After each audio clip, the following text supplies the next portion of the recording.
HS. Dixit, काका साहेब दीक्षित, काका या फिर लंगड़ा काका।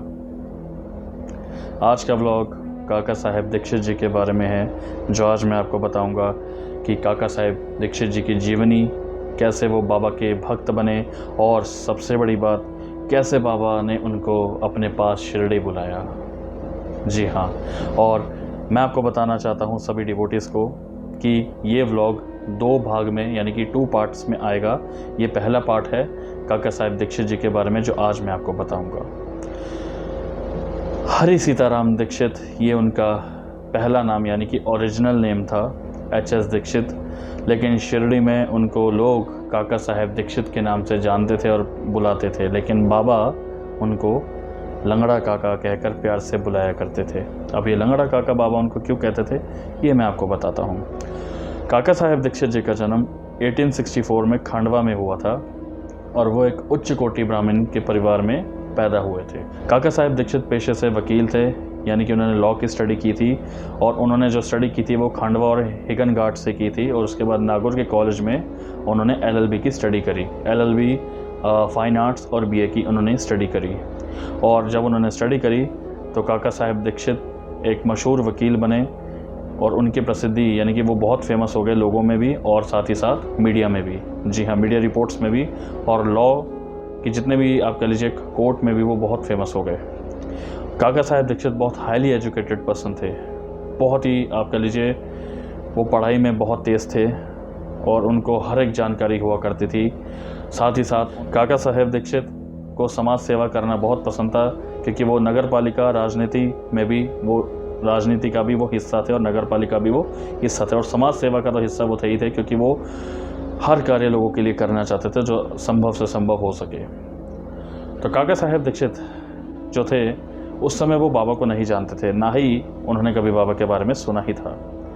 तो लेजिस्लेटिव असेंबली काउंसिल में काका साहेब चुने गए। काका साहेब दीक्षित जी के एक बहुत ही पुराने मित्र जो उनके स्कूल टाइम से उनके दोस्त थे, उनका नाम था श्री नाना साहेब चंदोरकर। वो नाना साहेब चंदोरकर जी से लोनावला में वहाँ पर उनकी मुलाकात हुई, और जब उनसे मुलाकात हुई तो इधर उधर की वो चर्चाएं करने लगे। तो जब उन्होंने चर्चाएं करी तो उन्होंने अपनी पैर की चोट के बारे में बताया। जी हाँ, नाना साहब चंदोरकर को अपनी पैर के चोट के बारे में बताया, और वो यह बताया कि जब वो इंग्लैंड के दौरे पर गए तो वहाँ पे जब वो ट्रेन पर चढ़ने ही लगे थे कि उनका पैर फिसल गया और उनके पैर में चोट लग गई। वहाँ के डॉक्टर्स, सर्जन सबको उन्होंने दिखाया, लेकिन उनका कोई भी पैर का इलाज नहीं कर पाया।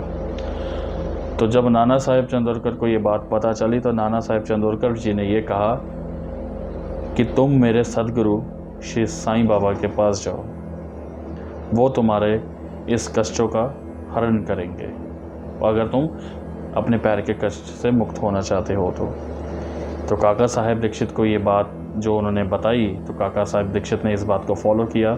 और वैसे भी वो लॉयर थे, वकील तो थे ही। तो लेजिस्लेटिव असेंबली काउंसिल जो बम्बई की थी, वहाँ से वो इलेक्टेड हुए और वो वोट मांगने के लिए अहमदनगर गए। और जब वो अहमदनगर गए तो वहाँ पे उनकी किससे मुलाकात हुई, काका साहेब मिरकर जी से। ये भी बाबा के भक्त थे। काका साहेब मिरकर जी से उनकी मुलाकात हुई और वो उनके ही निवास स्थान पर ठहरने लगे। तो जब उनसे मुलाकात हुई, वो वहाँ रुके अहमदनगर में।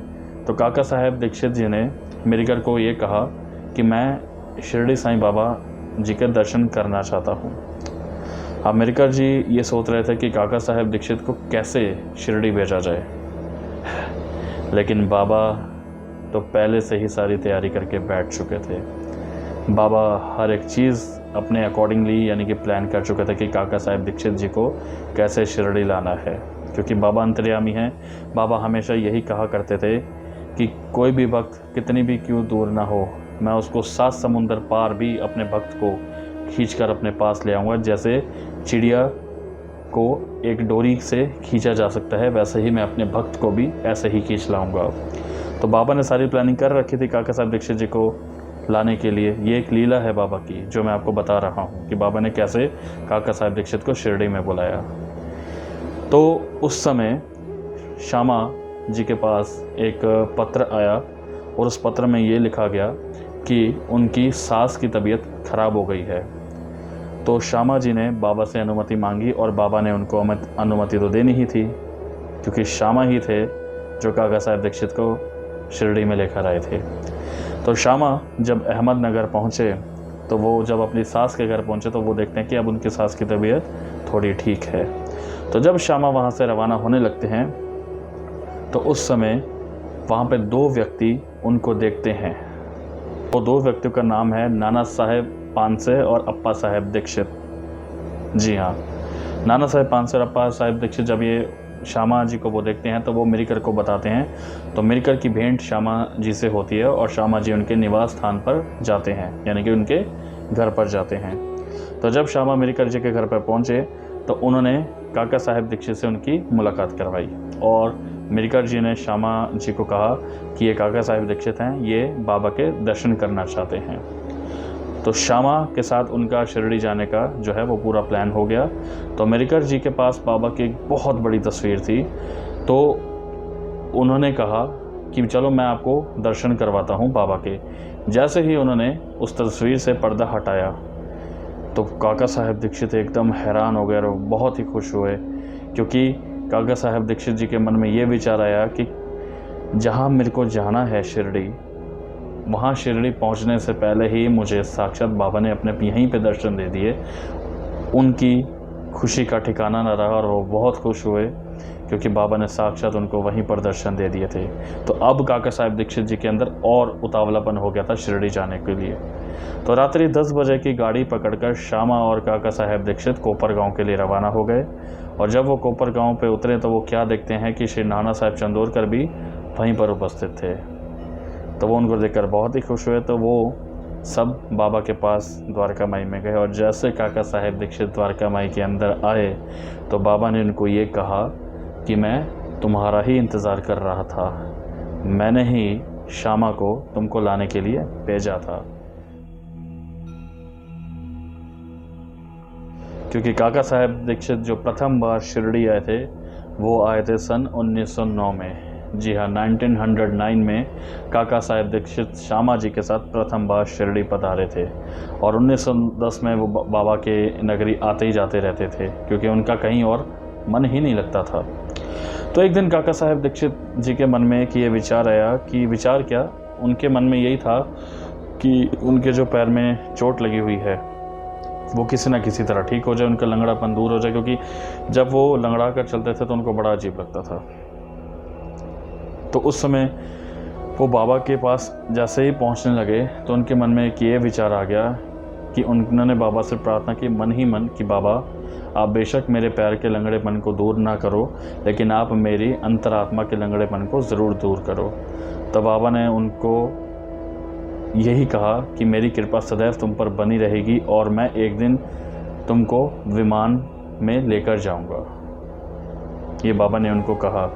लेकिन ये जो बाबा ने कहा कि मैं तुमको एक दिन विमान की सैर करवाऊंगा, ये उनके अंत समय में ये आपको ज्ञात हो जाएगा।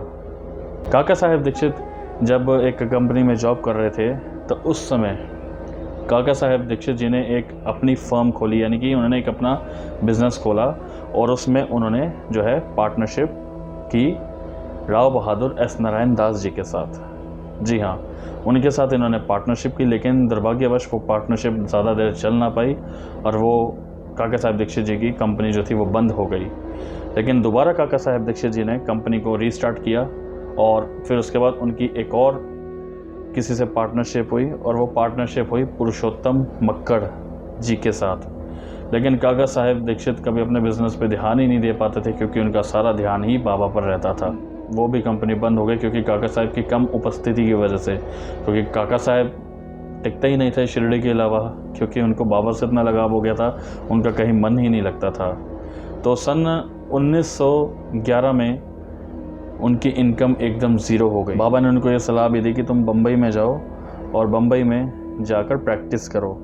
काका साहेब दीक्षित बम्बई भी गए, लेकिन वहाँ पे उनका बिल्कुल भी मन नहीं लगा, क्योंकि वो बाबा के ही हो चुके थे। क्योंकि काका साहेब दीक्षित जी को शुरू से ही संतों साधुओं में बहुत ही, आप कह लीजिए कि उनका एक झुकाव होता था। वो एक बहुत ही धार्मिक व्यक्ति थे, तो इसलिए बाबा की तरफ उनकी बहुत दृढ़ लगाव हो गया था उनसे।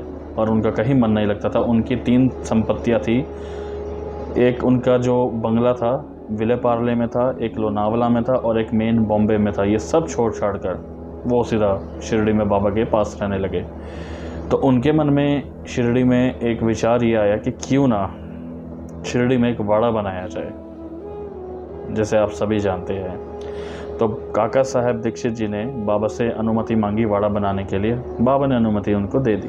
10 दिसंबर 1910 में वाड़े का जो निर्माण कार्य वो शुरू हुआ और अप्रैल 1911 में वाड़ा पूरी तरह से बनकर तैयार हो गया था। और जिस दिन वाड़े का उद्घाटन हुआ उस दिन रामनवमी पर्व था।